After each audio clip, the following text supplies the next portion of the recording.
Mr. President, the co-sponsors of L25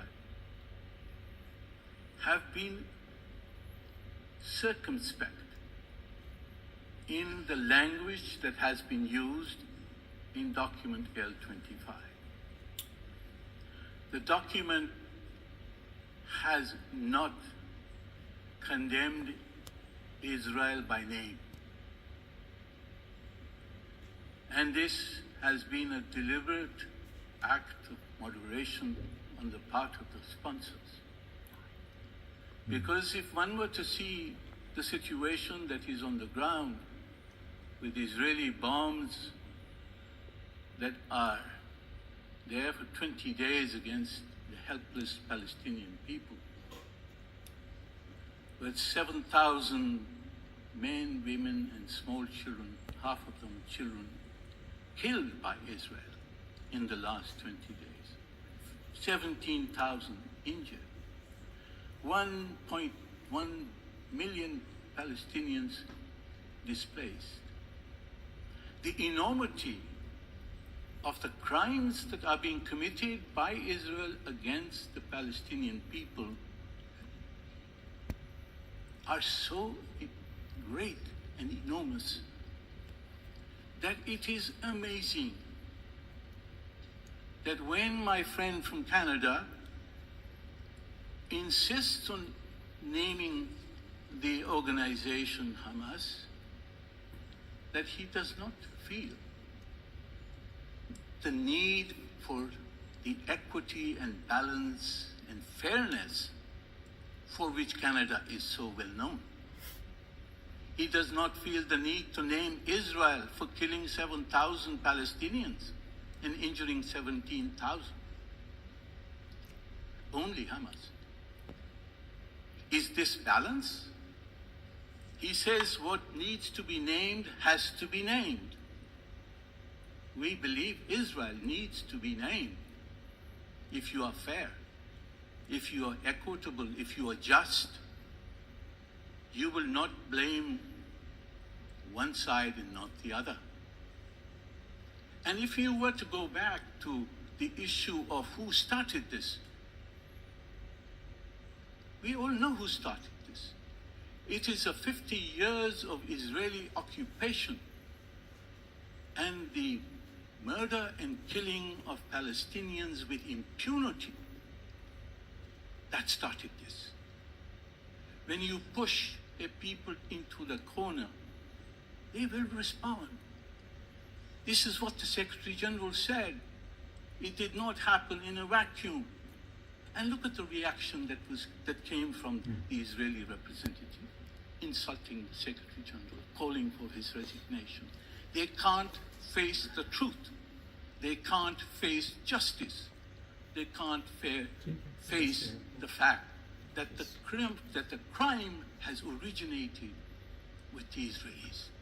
The Israeli occupation is the original sin in this case. It is not what happened on the 7th of October.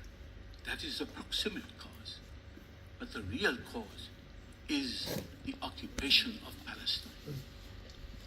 Mr. President,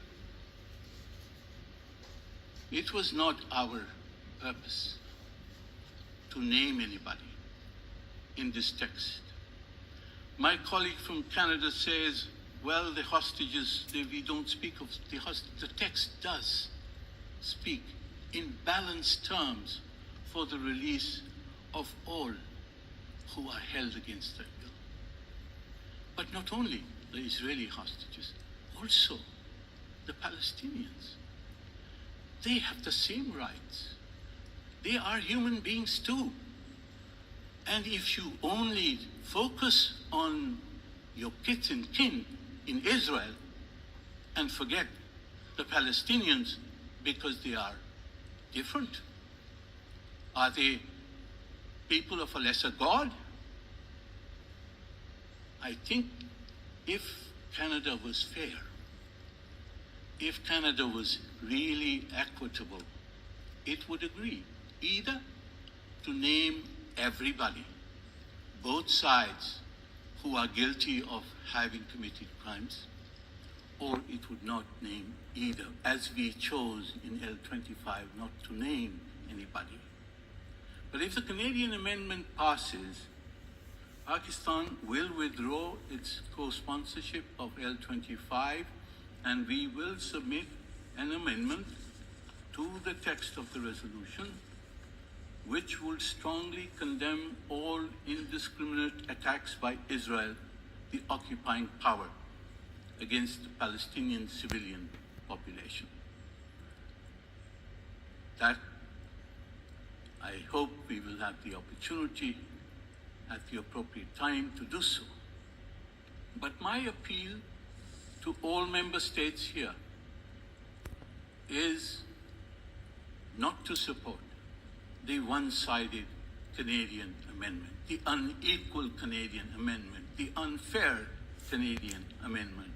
We urge you not to show that you are biased against the Palestinian people who have suffered 50 years of occupation, that you are even-handed, that you will either name both or you will name neither in this draft resolution. Our purpose is to stop the fighting. The fact that we have reports today that the Israelis have gone on the ground into Gaza, which will escalate the fighting.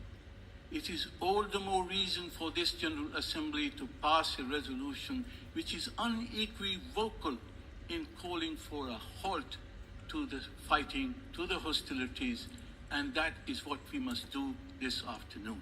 I thank you, Mr. President.